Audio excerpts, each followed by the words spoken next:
Irmãos, eu quero começar essa mensagem contando uma história. Eu me converti muito novo, converti com 11 anos de idade. Aos 12 já era batizado e pregava no culto da mocidade, né? Era um tempo muito bacana. E tem uma história que aconteceu, que eu presenciei, e ela mexeu muito comigo. Uma vez eu estava no ônibus e o trocador do ônibus, né, o cobrador, estava conversando com uma moça, e eu ouvi ele falando com a moça assim: você está na igreja? Ela falou: não estou na igreja mais não. Eu fiquei 7 anos na igreja, e eles falando comigo assim: Jesus está voltando, Jesus está voltando. E eu passei 7 anos e Jesus nunca voltou, e eu saí da igreja. Isso assim me marcou essa história, e fiquei pensando, né, que se Jesus voltasse àquela época, talvez essa moça ficaria para trás, porque a motivação dela em estar reunindo era uma motivação errada. Ela não entendeu a graça de Deus, não entendeu a mensagem de salvação, ela não entendeu o motivo de ser igreja. E naquela época, né, a década de 80, de 90, tinha muito disso. A gente presenciava nos noticiários muita guerra, terremoto, né, muito sinal bíblico. Então era muito latente aquela história de que, aquela mensagem, eu digo, de que Jesus está voltando. E eu quero falar hoje sobre isso, né? O tema da mensagem é Ele virá. E que a gente possa pensar a respeito disso. Em João capítulo 14, nos versículos de 1 a 3, o Senhor Jesus, ele diz aos seus discípulos assim: não se turbe o vosso coração, credes em Deus, crede também em mim. Na casa de meu Pai há muitas moradas. Se não fosse assim, eu vos teria dito: vou preparar-vos lugar. E quando eu for e vos preparar lugar, virei outra vez e vos levarei para mim mesmo, para que onde eu estiver, estejais vós também.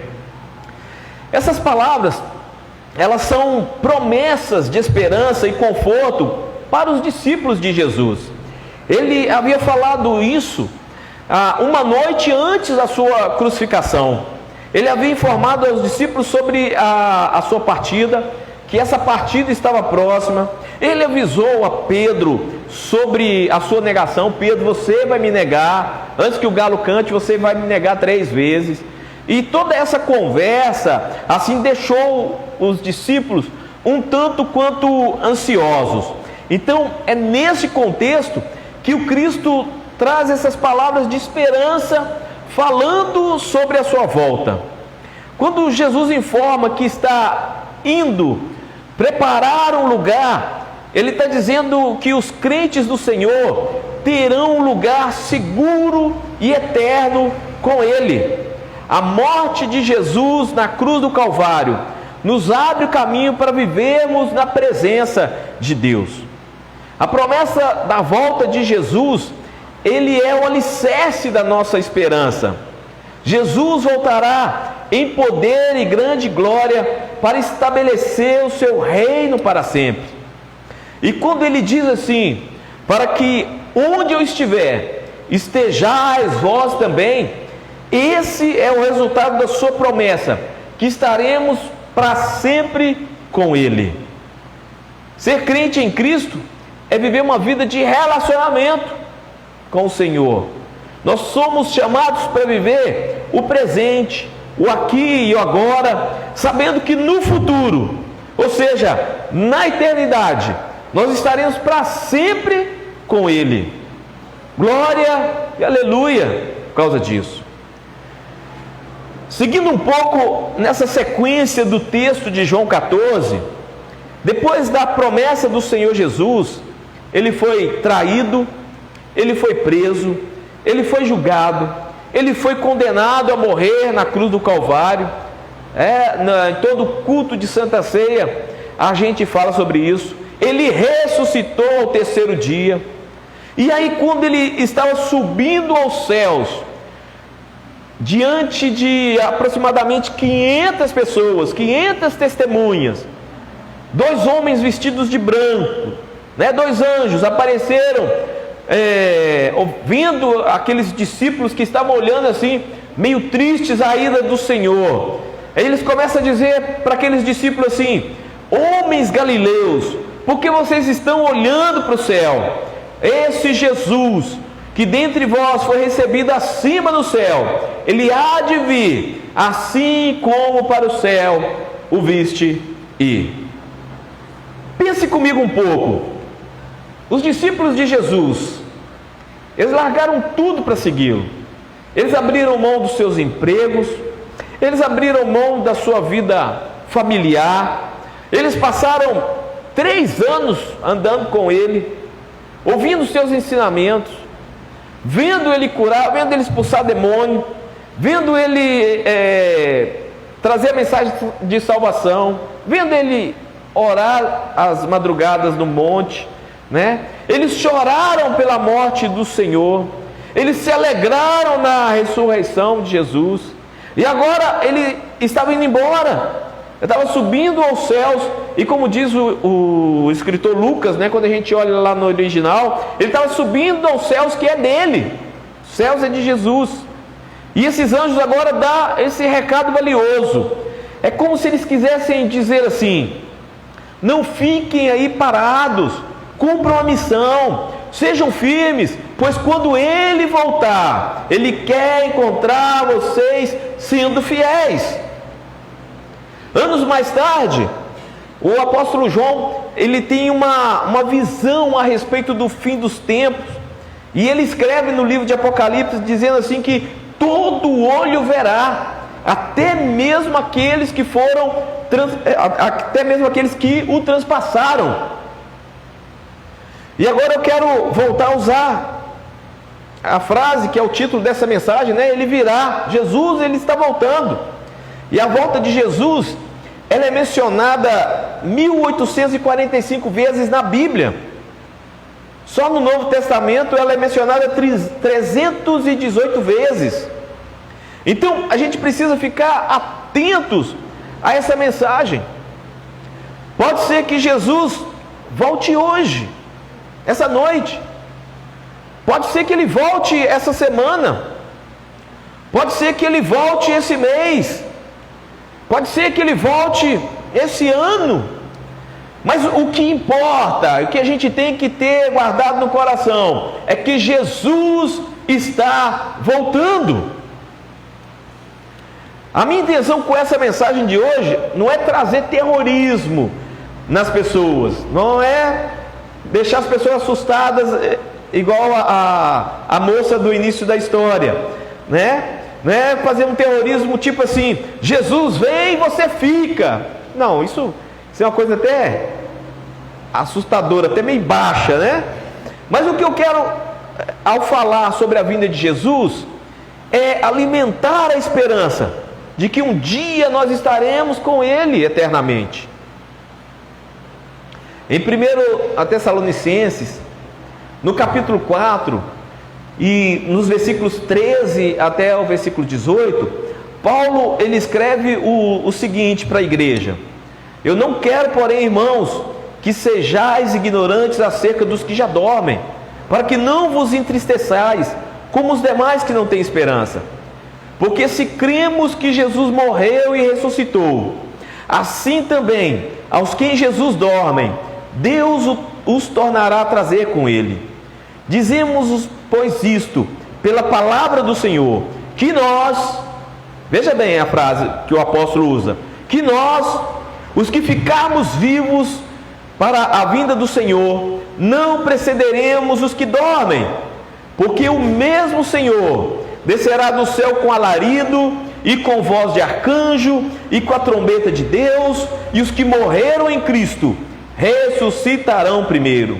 Depois nós, os que ficarmos vivos, seremos arrebatados juntamente com eles nas nuvens, a encontrar o Senhor nos ares, e assim estaremos sempre com o Senhor. Portanto, consolai-vos uns aos outros com estas palavras. E em complemento a isso, temos também o texto de 1 Coríntios, capítulo 15, do versículo 51 a 56, que diz assim: Eis aqui vos digo um mistério. Na verdade, nem todos dormiremos, mas todos seremos transformados. Num momento, num abrir e fechar de olhos, ante a última trombeta, porque a trombeta soará, e os mortos ressuscitarão incorruptíveis, e nós seremos transformados. Porque convém que isso que é corruptível, seja o nosso corpo, se revista da incorruptibilidade, e que isso que é mortal se revista da imortalidade. E quando isso que é corruptível se revestir da incorruptibilidade, e isso que é mortal se revestir da imortalidade, então cumpre-se-á a palavra que está escrita: tragada foi a morte na vitória. Onde está, ó morte, o teu aguilhão? Onde está, ó inferno, a tua vitória? Ora, o aguilhão da morte é o pecado, e a força do pecado é a lei. A igreja primitiva, ela tinha uma grande esperança de que Jesus retornaria ainda no seu tempo. Tanto que o apóstolo usa o termo nós os que ficarmos vivos, né? Eu frisei aqui várias vezes isso. Mas os crentes daquela época estavam morrendo, e começou aquela preocupação na igreja, né? E isso fez com que o apóstolo Paulo escreva essa carta, reforçando a esperança de todos. E aí Paulo faz essa descrição que nós lemos a respeito do arrebatamento da igreja.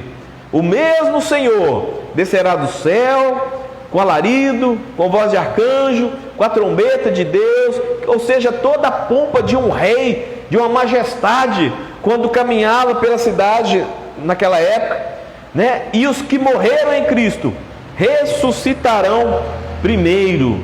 Depois nós, os que ficarmos vivos, seremos arrebatados juntamente com Ele nas nuvens, a encontrar o Senhor nos ares, e assim estaremos para sempre com o Senhor. A sequência dos acontecimentos aqui é clara. Os mortos vão ressuscitar primeiro. Isso é reforçado no texto de Coríntios que eu li. Os mortos ressuscitarão primeiro, e depois os crentes vivos serão arrebatados para encontrar com o Senhor. O termo arrebatado, o arrebatamento, ele vem da palavra grega harpazo, que significa assim, arrancado com força, né? Essa palavra que deu origem ao ensino sobre arrebatamento na teologia cristã. No versículo 18, o apóstolo Paulo reforça: portanto, consolai-vos uns aos outros com estas palavras. Eu volto a afirmar aqui que a doutrina da volta de Jesus não é para causar medo ou incitação às pessoas, mas é para trazer conforto, encorajamento e esperança. A gente precisa entender que a morte, ela não é o fim. Um dia nós vamos encontrar o Senhor face a face. Não existe morreu e acabou. Um dia nós estaremos diante do Senhor, tanto os vivos quanto os mortos. Então a nossa escolha em servir ao Senhor, ela vai fazer a diferença se nós vamos ouvir o soar da trombeta ou não. E como é que é? Como é que você quer viver a sua vida? Como é que você quer viver a sua vida? Agora eu quero trazer alguns pontos aqui para ficarmos alertas. Tipo assim, como que vai estar o mundo antes do arrebatamento da igreja? Segundo a Bíblia, né, tem vários sinais aqui, e um dos sinais é que eles estarão duvidosos. Em 1 Pedro capítulo 3, versículo 3 e 4, o apóstolo Pedro diz assim: antes de tudo, saibam que nos últimos dias surgirão escarnecedores que zombam e seguem os seus próprios desejos impuros. Eles dirão: o que houve com a promessa da sua vinda? Desde que os antepassados morreram, tudo continua como desde o princípio da criação. O apóstolo Pedro já havia profetizado isso há 2000 anos atrás, né? Lembraram da história da moça que eu contei? É mais ou menos isso que o profeta, que o apóstolo profetizou há uns 2000 anos atrás, e que muitas pessoas pensam a esse respeito. Outro sinal do fim dos tempos é que a ciência se multiplicará, né? Está registrado em Daniel capítulo 12, versículo 4. E falando sobre a multiplicação da ciência, vocês já viram o leque de facilidades que nós temos hoje, né? Nós estamos agora transmitindo a mensagem para pessoas que não vieram aqui fisicamente aqui no templo, né? Então, pelo celular, a gente pode fazer quase que tudo, né? Quase que tudo pode ser feito na palma da nossa mão. Vai chegar um tempo que tudo vai ser feito através do celular mesmo, né? Mas a gente tem invenção, a gente tem criações, descobertas do homem que pode realizar praticamente tudo. Não existe limite para o que pode ser criado ou que pode ser descoberto pela ciência. E essas descobertas, elas são feitas hoje num ritmo muito bem acelerado, muito acelerado mesmo. É realmente uma multiplicação, né? É uma multiplicação do conhecimento, uma multiplicação da ciência, né? Eu formei em psicologia, eu tenho que ficar atualizando, porque a todo momento está mudando as coisas. O que eu já vi na faculdade já está ficando obsoleto, porque está aparecendo novas descobertas. E assim, em todas as áreas da ciência, em todas as áreas da vida, estamos tendo um avanço da tecnologia, um avanço muito rápido. E é uma coisa que foi profetizada por Daniel. Quais sinais vão acontecer antes da volta de Jesus? Ele diz que a sociedade vai estar como nos dias de Noé. E como era nos dias de Noé? Eles casavam e davam-se em casamento. Na época de Noé também, a terra estava cheia de violência. Noé foi chamado para construir uma arca para um evento que iria acontecer, que a humanidade não sabia o que era, a humanidade nunca presenciou, né? E o tempo foi passando, e eles achando que aquilo não iria acontecer. Casavam e davam-se em casamento, viviam numa terra violenta, até que um dia chegou o dilúvio e consumiu a todos, e só foi salvo Noé e sua família. Outra característica do sinal do fim dos tempos é a negação e o abandono da fé. E nós, cristãos, nós chamamos isso de apostasia, né? Apostasia. E com muita surpresa e com muita tristeza, a gente está vendo hoje crentes que antes eram coluna, crentes que antes eram exemplo para a sua comunidade de fé, para a comunidade de fé da qual eles faziam parte. Hoje são pessoas que vivem de uma forma que parece que nunca tiveram um encontro real com Cristo. Realmente abandonaram a sua fé. Um dia eu vi um rapaz que ficou muito conhecido nas redes sociais, num podcast, ele dizendo assim: eu não pedi para Jesus morrer na cruz por mim. Por que eu tenho que ficar com essa dívida nas minhas costas de servir a Jesus? Isso é um peso. E era uma pessoa que foi criada desde novo dentro de uma igreja, e hoje apostatou da fé, né? Triste a gente ver pessoas que já foram grandes pregadores, né? Hoje se declarando ateus, né? Missionários, cantores, diáconos, crentes que participavam de uma vida de oração, quer dizer, estavam acima de qualquer suspeita, né? Achavam-se que eram pessoas inabaláveis na fé, e hoje são pessoas que negam a fé, não tem nem sombra da fé que elas exerciam no passado. né? É apostasia, é apostatar da fé. É um dos sinais da vinda de Cristo. Ainda sobre os sinais da vinda de Jesus, segundo Judas, na sua carta, nos versículos 16 a 18, ele diz assim: essas pessoas vivem se queixando e são descontentes com a sua sorte, seguem os seus próprios desejos impuros, são cheias de si e adulam os outros por interesse. Todavia, amados, lembrem-se do que foi predito pelos apóstolos de nosso Senhor Jesus Cristo. Eles diziam a vocês: nos últimos tempos haverá zombadores que seguirão seus próprios desejos ímpios.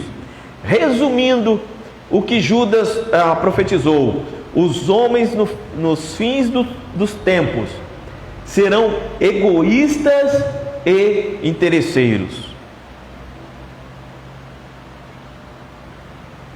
Os homens nos fins do tempo serão egoístas e interesseiros.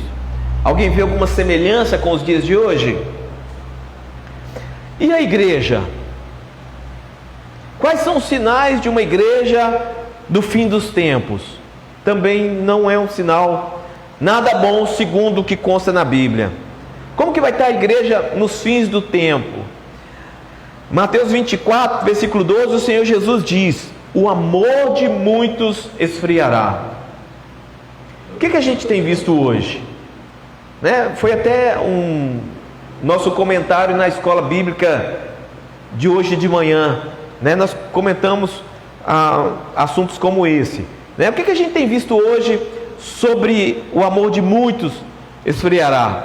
Uma vez eu estava voltando de carona de uma reunião de pastores, né, da nossa ordem, e de repente teve um acidente na estrada, na BR, e a gente parou e foi tentar ajudar.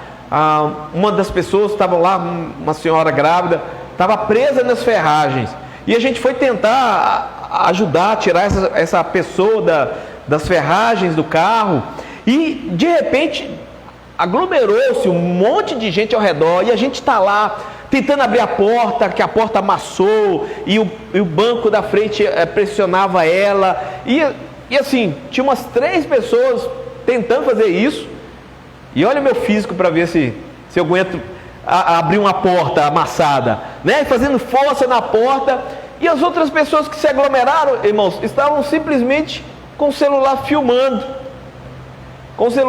e mandando para o jornal o que estava acontecendo. Quando a gente chegou, quer dizer, era a distância de Valadares até aqui em Ipatinga. Quando eu cheguei aqui em Ipatinga, já estava bombando nos jornais, e eu falei assim: que é isso, gente? Quer dizer, as pessoas, ao invés de nos ajudarem ali, elas estavam preocupadas em filmar e ter likes naquele momento. Isso é um sintoma. O amor de muitos esfriará. Nós chegamos num tempo em que a dor do outro não comove as pessoas.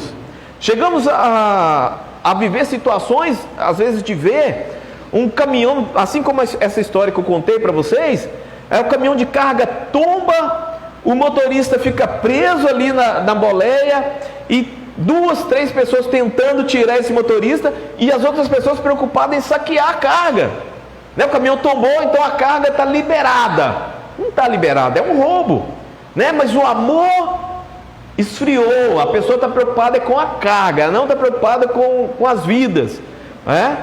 Então é muito triste o ponto que nós chegamos nos últimos dias. O outro sinal, em 2 Pedro capítulo 2, versículo de 1 a 3, diz assim que: e também houve entre o povo falsos profetas, como entre vós haverá também falsos doutores, que introduzirão encobertamente heresias de perdição, e negarão o Senhor que os resgatou, trazendo sobre si mesmos repentina perdição. E muitos seguirão as suas dissoluções, pelos quais será blasfemado o caminho da verdade. E por avareza farão de vós negócios com palavras fingidas, sobre os quais já de largo tempo não será tardia sentença, e a sua perdição não dormita. O cenário dos fins dos tempos, em muitas igrejas, segundo o apóstolo Pedro, é de heresias, ou seja, falsos ensinos, dissolução, que significa uma falta de disciplina moral, ou seja, é uma depravação dos costumes morais, e um ambiente de muita mentira. Ambiente de muita mentira. Muito triste esse quadro. E para encerrar essa mensagem, eu quero dizer o seguinte para todos: vamos ficar alerta, vamos ficar preparados para receber Jesus quando Ele voltar. O profeta Isaías, ele escreveu assim: buscai ao Senhor enquanto se pode achar, invocai-o enquanto está perto. Então esse é o dia, essa é a hora, esse é o momento de buscar viver com o Senhor cada dia mais. Vamos cumprir a missão que nos foi dada, que é ir e pregar o Evangelho a toda criatura. Essa é uma ordem para a igreja. Vamos amar a Deus sobre todas as coisas. Vamos amar o próximo como a nós mesmos. Nós não sabemos o dia e nem a hora, mas Ele virá. Jesus está voltando. E essa esperança, ela deve nos levar a viver o Evangelho a cada dia mais. Eu vou parafrasear aqui uma frase do famoso pastor Batista Spurgeon, lá de 1800. A frase, eu deixei ela mais moderna para a nossa tradução. Ele dizia assim: na vinda de Cristo, nós estaremos reunidos com Ele, e nossos dias de tristeza vão acabar. Você crê nisso? Amém? Você crê nisso? Você está comigo aqui? Na vinda de Cristo, nós vamos estar reunidos com Ele, e os nossos dias de tristeza vão acabar. Nós temos dias de luta, temos dias de dificuldade, mas quando Jesus voltar, esses momentos, esses dias de tristeza, eles irão acabar. Aleluia! Glória a Deus por isso. Então vamos viver essa esperança, que a minha vida glorifique a Deus, que a sua vida glorifique a Deus, que a sua vida inspire outros a buscar um relacionamento transformador com o Senhor Jesus. Vamos tomar posse da palavra que está escrita em Hebreus 10:37, que diz assim: ainda dentro de pouco tempo, aquele que vem virá e não tardará. Maranata, ora vem, Senhor Jesus. Glória a Deus, aleluia. Eu quero que você receba essa palavra em nome de Jesus. Vamos orar mais uma vez? Vamos nos colocar de pé, vamos orar?